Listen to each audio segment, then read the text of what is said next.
This is what I mean by a what's the name?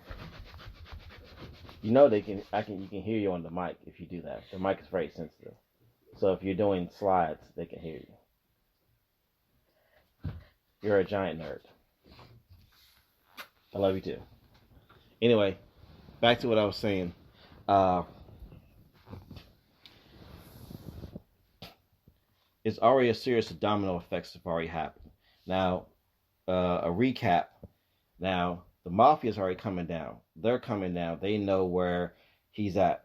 The cops are also involved now, and they're also heading because he has the wire on. Now he gets in the elevator, and that's when Elliot does that scare tactic where he basically puts a gun to him and is going to threaten to shoot him, but it's all a bluff. So he gets out of that somehow, miraculously, gets out of that. Now they're upstairs, and he talks to Lee Donowitz and tells him how much he loves his movies and etc. and how he's a fan of all of them. And keep in mind, I think this character in particular is it was written by Quentin Tarantino. So if he's a fan of movies, naturally he'll put that in his movies. So he's a huge fan of movies as well. So when he tells him he's like a big fan of Home in the Body Bag, I'm assuming it's kind of like a what's the name? A Platoon kind of like, or like Full Metal Jacket kind of like movie. He said that his dad and his uncles, all of them, said that this was the most great depiction of his film. So he was kind of intrigued by him already, and he kind of won over it, and they was making the deal. So when they're about to make the deal and everything's already in place, that's when the cops bust through, and then the mafia busts through, and then that's when Lee Donowitz's muscle start, like, they pull their guns out, and that was what you call a Mexican standoff, where it's like everyone is going to kill everyone. And, no one wants to back down, and Elliot could not have said anything. He could have just quiet down and just got arrested, and you probably wouldn't have served any time. But at this point, anything could have happened. It's all bad. So he says to the officer, "Can I leave?" He said, "No, you can't go anywhere." And that's when his boss said, "You want? I saw you gonna play him right now." He said, "Your life is over. Your career is over." And that's when he throws wire, and that's when the gunfight goes off. And I don't want to get, the ending is so cool that I'm not gonna stop right there. Even though it's an old movie, and spoiler alert, it's not gonna really change anything if I did tell you, because the movie's so cool. I can tell you word for word, literally scene for scene from this movie. It wouldn't have made any difference. But that was his second film. This film he wrote. Now, I think Quentin Tarantino used the funds from when he was on the, what's the name? What is it? Golden Girls. He played an extra in Golden Girls, and he used that to fund his next project, his first actual theatrical movie, which was Reservoir Dogs. And I'm going to get a quick synopsis of that real quick. Okay, here. Let's see. Right here. Let's see if they actually let me load it up.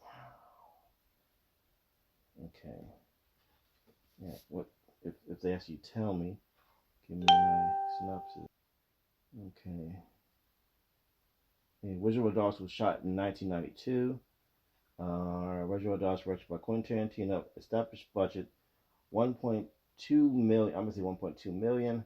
It grossed $2 million. I would say $2,008,000, whatever it was. Quentin Tarantino wrote it with Roger Avery, but this film is basically about a heist gone bad. A group of people get together, mobsters get together, and they basically, decide to rob this jewelry store, and one of them happens to be an undercover cop.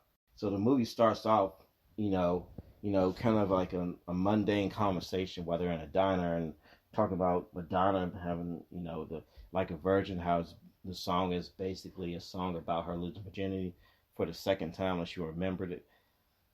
But after that, the big stylized, slow motion walk scene when they're walking is like probably one of the best, openings in any movie. Cuts to a scene where Tim Roth plays in the character Freddy, who has clearly been shot and is bleeding to death, while Larry, played by Harvey Keitel, is driving the car and trying to, calm him down and saying that, you'll be okay. But it's like, look, I'm dying. I'm not going to make it. You need to calm down. So he's trying to keep him calm while this whole horrific, ordeal is going on. So when they get to the rendezvous, the place where the hideout, he gets him calm, but he's pretty much passed out from pain. But Mr. Pink actually makes it out too, and he's played by Stephen Buscemi. He says, "What happened?" He's like, "You got shot. What do you think happened?" And they get into the whole thing. It's like, "Man, how did you get out?" I just shot my way out.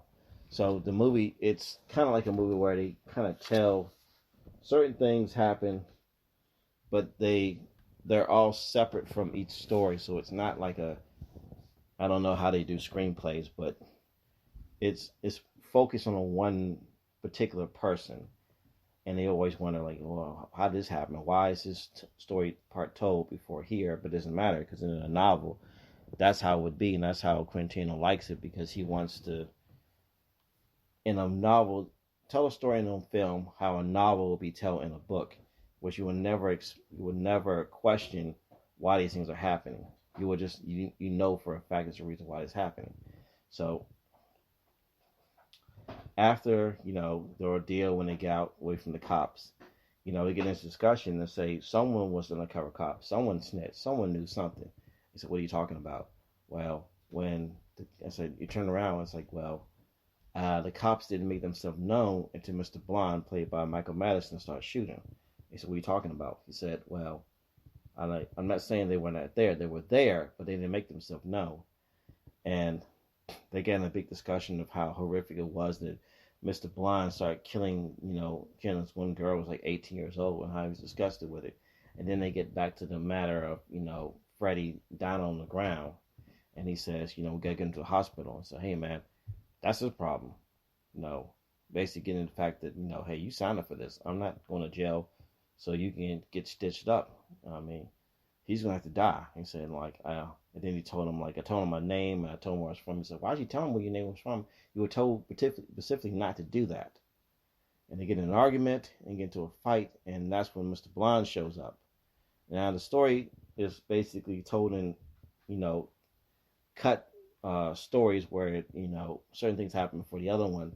And in this predicament, you don't find out who the undercover cop is until like midway through the story, but it's not important because that doesn't change anything, or it doesn't like spoil anything, because even when I tell you, I'm gonna tell you that Freddy is the undercover cop, but it's told in a way that where the cop is over his head,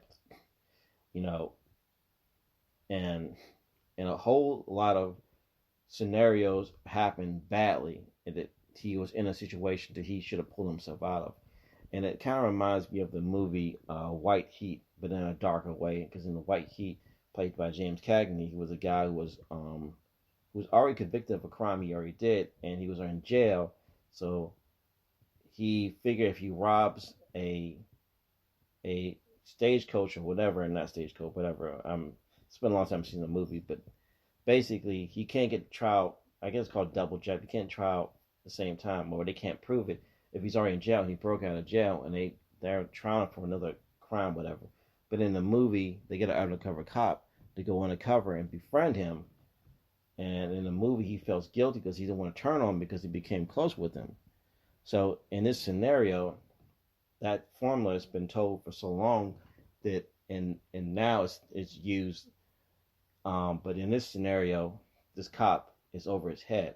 And he put him in a situation that now he can't get out of. And now he's in a situation where he's dying.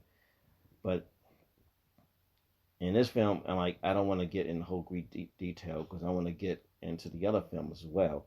But the gist of it is basically also the ending is a Mexican standoff as well, talk about Mr. Blind, how he became friends with Nice Guy Eddie's, who was basically the son of Joe, who ran the operation. But it all ends in a bloody mess. Now, I want to go to his next film. Let's see. Yeah. Later on, after he did Reservoir Dogs, he actually, guess he went to the film festival and he got a lot of awards, and he got a deal with Miramax, and Miramax funded his next film, Pulp Fiction, which is the most iconic film of all time. And in this film, it's also kind of stylized film. It's an adaptation of Elmore Leonard, kind of like it is a, let's see,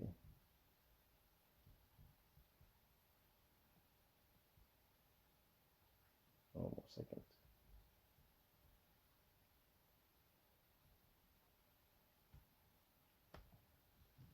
Cast. Let's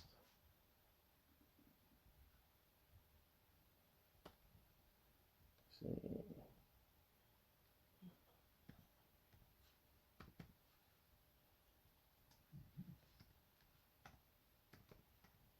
Nope.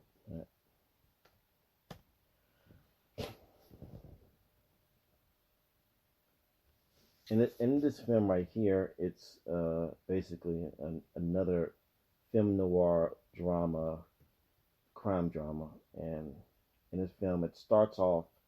And Pulp Fiction starts off with Amanda Plummer and what's her name? Actually, her name's Honey Bunny. Pumpkin. Well, Pumpkin and Honey Bunny, played by Tim Roth and Amanda Plummer, are a couple in a diner, and they're discussing this, this mundane, whatever nonsense with them talk about it, and they get an idea about robbing the diner. They figure they're there. Most people, they're not prepared when they get robbed in a diner. So that starts off there, and then it ends up with with Vincent Vega and Jules Winfield talking about just, I guess Vincent went to England or France, and they're talking about the different cuisines and how it's measured in increments or whatever. How like the measurements are different in both places, the metric system. And they're talking about talking about a Big Mac or a Whopper. It's like Royale with cheese and a Big Mac and such, and they drink wine and beer there at the restaurant, a glass of beer, and they put mayonnaise, all that kind of stuff. So when they're just having a regular conversation, just normal, what buddies would talk about, they were going to work. So it's not like a wise guy, conversation. It's just like, that's why his dialogue and his movies are just great, even though he gets, justifiably, criticized for using racial slurs. But these are how the characters will talk.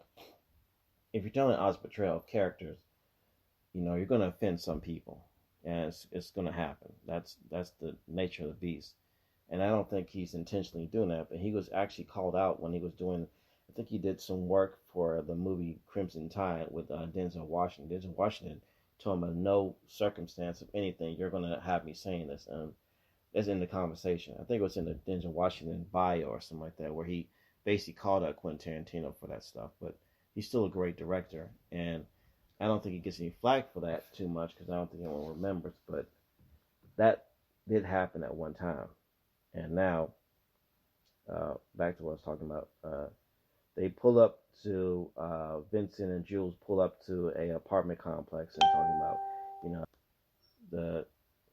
he's going on checking out Mia Wallace on a date, and they're talking about, why you bring this up.